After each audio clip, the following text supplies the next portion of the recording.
নাই, তবে একটা বাঁচার রাস্তা আছে। আল্লাহ আমাদের সাহায্য করবেন, আল্লাহ আমাদেরকে পথ উদ্ধার করবেন। তবে কি কাজ? বলছে কেউ কি কোনো আমল করেছো দুনিয়াতে বাঁচতে গিয়ে? কোনোদিন কি ভালো কর্ম করেছো? কর্ম ভালো কর্ম করেছো যার বিনিময়ে আল্লাহর কাছে চাইলে আল্লাহ আমাদেরকে উদ্ধার করবে। একজন ভাই প্রথম বন্ধু বলছে, হ্যাঁ জীবনে আমার একটা ভালো স্পেশাল কাজ আছে, যে কাজটা আমি নিয়মিত করতাম। কোন কাজ?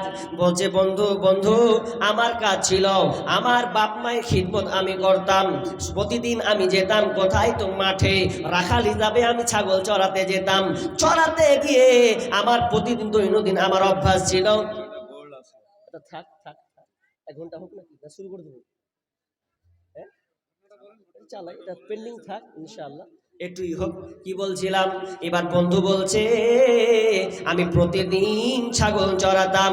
আমার প্রতিদিন ছাগল চড়ানোর পর আমার কাজ ছিল কি, আমি প্রথমে বাড়ি আসতাম, এসে আমি দুধ দহন, বার থেকে দুধ দহন করতাম। দুধ দহন করার পর সর্বপ্রথম আমার মাকে আমি খাওয়াতাম, আব্বাকে খাওয়াতাম, তারপরে আমরা ছেলেদের খাওয়াতাম, তারপরে আমরা নিজেরাই খেতাম। কিন্তু আল্লাহর কি হুকুম, কোনো একদিন দূরে পারে চলে গেছি ছাগল চড়াতে, বহু দূর চলে গেছি।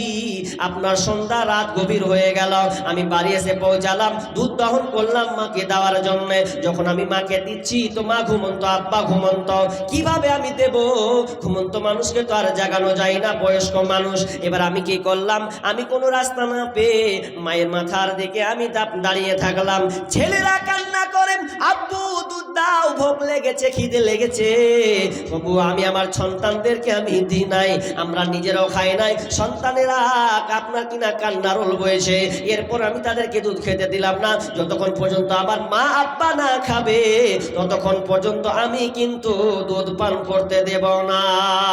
তার মানে মা বাপকে তিনি কত যে ভালোবাসতেন, আল্লাহর জন্য কত ভালোবাসতেন। কিন্তু দেখা গেল মা ঘুমিয়ে আছে। যখন ফজরের আজান দিল, আসসালাতু খায়রুম মিনান নাওম, যখন আজানটা হলো ফজরের আজান, এমন সময় বাপ মায়ের ঘুম ভাঙলো। সন্ধ্যা আপনার কিনা সন্তান মা বাপকে আগে দুধ পান করালো, তারপরে তার সন্তানদেরকে দিল, নিজেরা খেলো। তার মানে কত মহাব্বত, মা বাপ কত দামি জিনিস, কত সম্মানীয় জিনিস। বাপ মা যার পৃথিবীতে আছে মান সম্মান করতে শিখতে হবে, কারণ যার বাপ মা নাই সে জানে বাপ মা কত বড় নিয়ামত। জীবনের মূল কষ্ট মায়ের প্রসব বেদনায়, সাত আসমান সাত জামিন তখন মায়েরই মাথায়। জীবনের মূল কষ্ট মায়ের প্রসব বেদনায়, সাত আসমান সাত জামিন তখন মায়েরই মাথায়। আমার সুন্দর মুখ দেখে মায়ের ব্যথা যে যাই ভুলিয়া, ও আমার প্রাণের মা, মা গো মা কোথায় গেলে মোরে ছাড়িয়া? জনম দুঃখী ইয়াতীম আমি চাই না কেহ ফিরিয়া।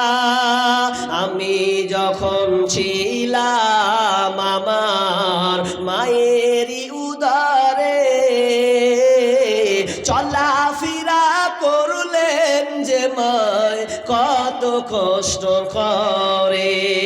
আমি যখন ছিলাম আমার মায়েরই উদরে, চলাফেরা করলেন যে মায় কত কষ্ট করে।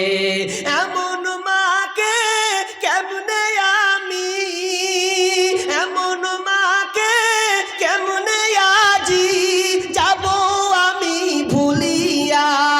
ও আমার প্রাণের মা, মা গো মা কোথায় গেলে মোরে ছাড়িয়া? জনম দুঃখী ইয়াতীম আমি চাই না কেহ ফিরিয়া।